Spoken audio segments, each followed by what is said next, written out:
एक केशव कुंड के नाम से जाना गया है। ऐसा कुंड ब्रज 84 कोस परिक्रमा में कहीं ना है। आप भी आए हैं परिक्रमा में, राधा जी पे आश्रित होकर के उन्होंने राधा जी को श्रृंगार किया, तभी से उस गांव का नाम श्रृंगार पड़ा और इसका नाम बिछोड़ पड़ा था, क्योंकि वो बिछुड़ गए थे आपस में। उनको सुध बुध नहीं थी कि हम कहाँ हैं, क्या है, कैसे हैं।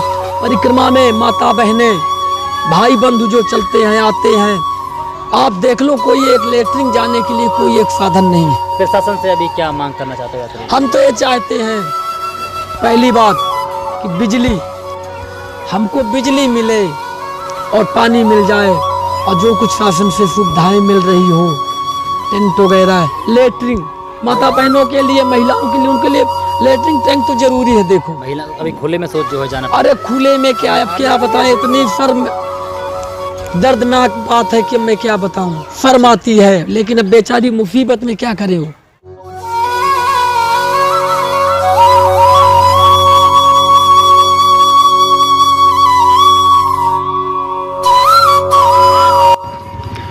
पिछले महीने से शुरू हुई ब्रज 84 कोस की परिक्रमा में अब श्रद्धालुओं की भीड़ लगातार बढ़ती जा रही है। श्रद्धालु लगभग 250 किलोमीटर की इस परिक्रमा को गर्मी की परवाह न करते हुए नंगे पैर पूरी कर रहे हैं, तो कुछ श्रद्धालु अपने पैरों में चप्पल पहनकर परिक्रमा दे रहे हैं। बता दें कि यह है ब्रज 84 कोस की परिक्रमा नुहू जिले के गांव बिछोर से गुजरती है और पलवल जिले में प्रवेश कर जाती है।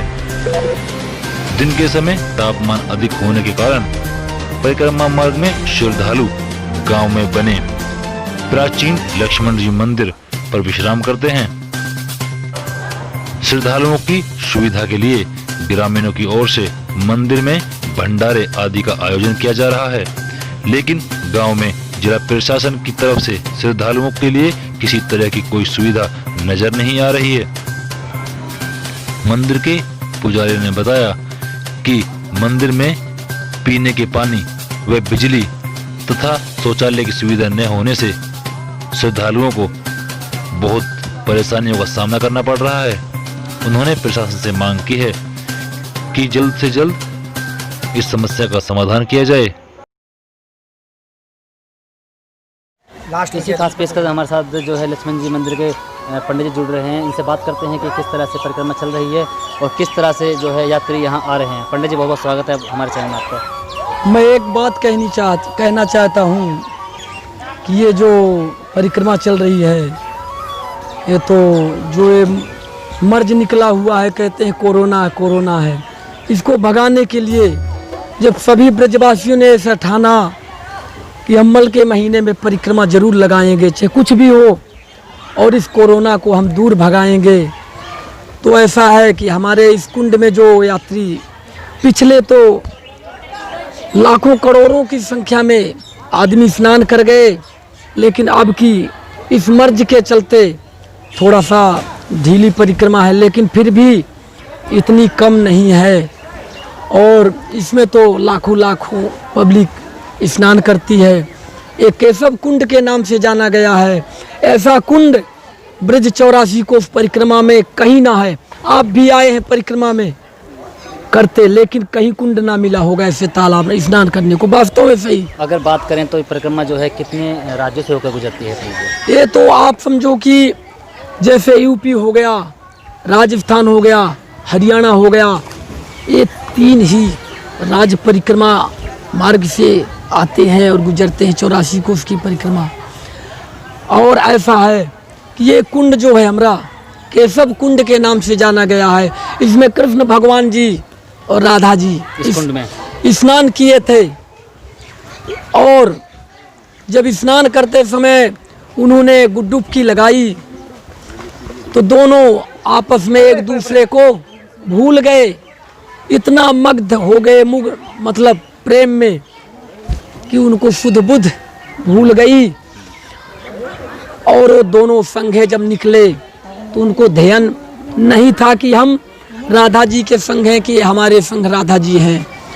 इतना करते करते इस गांव से दूसरे गांव गए। एक गांव पर 5 किलोमीटर दूर पड़ता है। उसका नाम है सिंगार। सिंगार गांव, हाँ सिंगार है, पड़ता है। मेवाती में है, यहाँ से 5 किलोमीटर दूर की बात। सिंगार जब वहाँ पहुँचे तब राधा जी कृष्ण जी को देखे, कृष्ण जी राधा जी को देखे।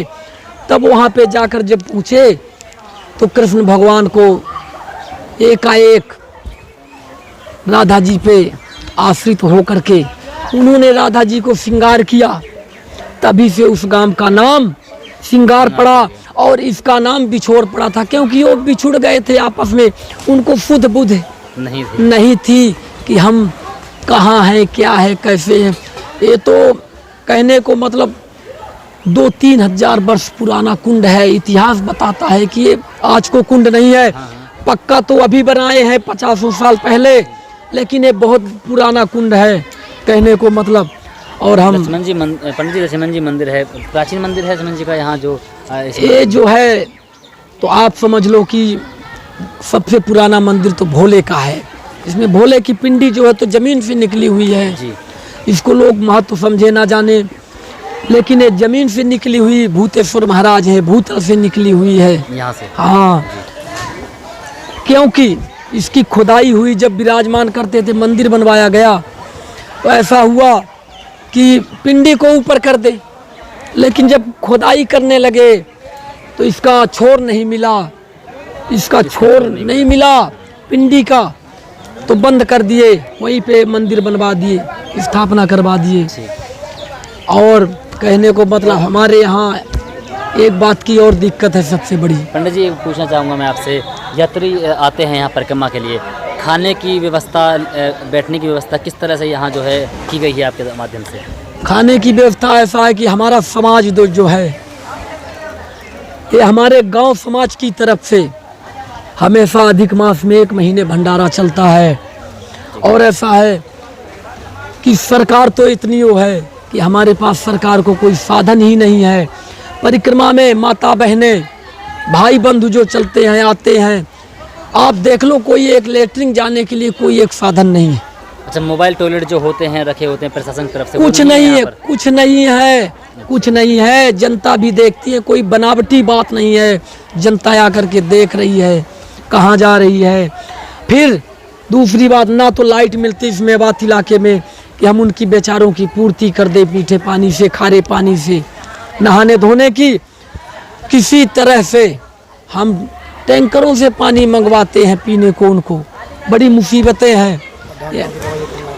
और डॉक्टर मुश्किल से कहते हैं कि डॉक्टर बैठो है, आया डॉक्टर 10 मिनट को यार चला गया, डॉक्टर को भी पता ही नहीं रहता। जो प्रशासन जो डॉक्टरों के लिए यहाँ दवाइयों के लिए भेजते हैं, वो डॉक्टर आते हैं प्रॉपरली तरीके से या नहीं आते? हमारे समझ से तो भैया डॉक्टर यहाँ दिखे ही ना दवाई देने के लिए। हाँ, हमारे गांव के भाई बंधु जो ऐसे मेडिकल वाले हैं वो ही सहयोग करते हैं, कहते हैं डॉक्टर आए थे दवाई रख गए हैं, उनको समय ही नहीं है, क्या करोगे।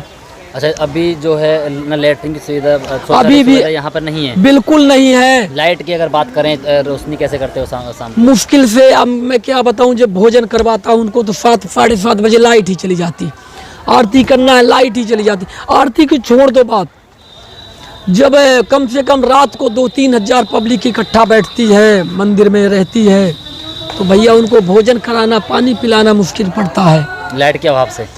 अंधेरे में क्या होता है, कुछ नहीं होता है। अंधेरे में कुछ ना होवे, ना खाना परोसा जाना कुछ, लाइट बिल्कुल नहीं मिलती। मैं आपसे बताऊं, मैं चाहता हूं कि लाइट कहीं ना कहीं जो जिला प्रशासन जो इसमें कोताही बरत रहा है कि लाइट की सुविधा आपको नहीं है, मोबाइल टॉयलेट आपको नहीं दिए गए हैं, पानी का अभाव यहाँ पे ज़्यादा है। ये कोई हमारे लिए कोई आज तक शासन आया नहीं, मैं आपसे बताऊं, कुछ नहीं आया। और ना ऐसी कोई बात किया आज तक कि क्या कमियां हैं, कैसे है, कोई प्रशासन नहीं आया। यहाँ तक कि एक गार्ड नहीं आया, मैं झूठ ना बोलूं। मौजूदा सरपंच की अगर हम बात करें, सरपंच तो सरपंच यहाँ पर किसी व्यवस्था को देखने के लिए आपके यहाँ आए हैं, जनप्रतिनिधि वो गांव के होते हैं, उनका दायित्व कहने को मतलब ऐसा है, वो हमसे, मैं झूठ तो बोलूँ ना। एक बात हुई थी मेरे से, महाराज जी कोई कमी हो तो बताना। मैं बोला कमियाँ तो बहुत है, पूर्ति क्या आपसे हो पाएगी जी। हर किसी को खुश नहीं कर सकते हो। यदि आपकी पहुंच हो तो हमको 5-6 लाइट दिला दो, हमने लाइट मांगी तो हाइलोजर जो होती है ना, लगाते हैं दीवारों में, खम्भों में, उन्होंने हमको 6 लाइट दी। इसके बाद अब लाइट तो उनके बस की बात नहीं है, बिजली मंगवाना, बिजली को शासन दूसरा बैठो। तो बोले महाराज जी हम क्या कर सकते हैं बिजली के लिए, तो बिजली हमको नहीं मिली, ना पानी मिल रहा, पानी भी नहीं मिल रहा कहने को लिए पानी वैसे भी पानी सप्लाई को जब कभी आता 2-4 दिन में आ जाए तो आ जाए, नहीं तो ये तो ऐसे है कि अब मैं क्या बताऊं। 20 किलोमीटर से टैंकर अच्छा, मदद आपको जैसे यात्रियों के लिए आप थोड़ा भोजन बनाते हो, मदद आपको कहाँ से मिल रही है, कहाँ से आपको जो है इतनी मदद मिल रही है? जो हमारे जो हिंदू भाई हैं, गांव समाज है ना, कोई मैं बनावटी बात ना करूं कभी किसी से, मैं तो चाहता हूं कि हमारा जो हिंदू भाई है सदा सदा के लिए बना रहे, और यही हमारी मदद करते हैं जो कुछ मदद कर जाएं। किसी से कह दूं भैया टैंकर मंगा दो पानी के लिए, 1-8 टैंकर 2 टैंकर पानी आ जाए, पूर्ति हो जाए, लेकिन सदा मदा पूर्ति ना हो पा रही है। बाहर से कोई आपको मदद मिल रही है? बाहर से कोई मदद ना मिल रही, बाहर से कौन पिला रहा है?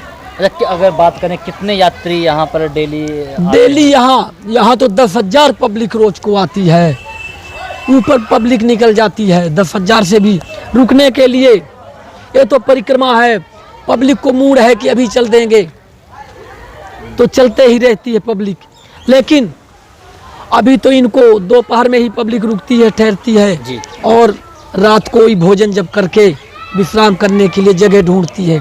फिर भी जब 2-3 हज़ार पब्लिक इकट्ठा होती ना, तब मुसीबत पड़ती है हर चीज़ की, न लाइट मिले यार, ना पानी रहे सही ढंग से पीने को, सच्चाई बता रहा हूँ। कोई बिस्तर वगैरह, टेंट वगैरह लगाया गया है जिला प्रशासन तरफ कुछ नहीं, कोई व्यवस्था नहीं जिला प्रशासन की तरफ से। अच्छा, गांव का जो हो मुखिया सरपंच वो भी आके देख ले। मैं बता रहा हूँ कि अगर सुरक्षा की हम बात करें, सुरक्षा को लेकर जैसे कोई गश्त देती है पुलिस के, कोई कभी नहीं, पुलिस तो कहती है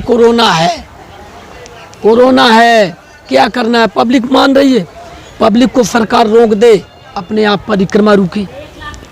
जब पब्लिक को सरकार नहीं रोक पा रही तो हमारा दायित्व है, शासन का कर्तव्य होना चाहिए कि सुरक्षा देनी चाहिए, गार्डिंग करनी चाहिए अपने अपने एरिया में, लेकिन कोई शासन की व्यवस्था नहीं है।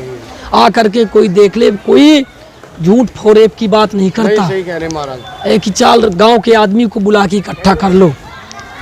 तो प्रशासन से अभी क्या मांग करना चाहते हैं? हम तो ये चाहते हैं, पहली बात कि बिजली, हमको बिजली मिले और पानी मिल जाए, और जो कुछ शासन से सुविधाएं मिल रही हो, टेंट वगैरह, लेटरिन माता बहनों के लिए, महिलाओं के लिए, उनके लिए लेटरिन टैंक तो जरूरी है। देखो सबसे पहला काम लेटरिन बाथरूम को तो पहले ही होना चाहिए। महिला अभी खुले में सोच जो है जाना, अरे खुले में क्या, अब क्या बताएं, इतनी शर्म दर्दनाक बात है कि मैं क्या बताऊं, शर्म आती है, लेकिन अब बेचारी मुसीबत में क्या करे, हो क्या कर सकती है माता बहनें। खुले में नहाना, खुले में शौच करना, खुले में बाथरूम जाना, कोई साधन ही नहीं, क्या करोगे।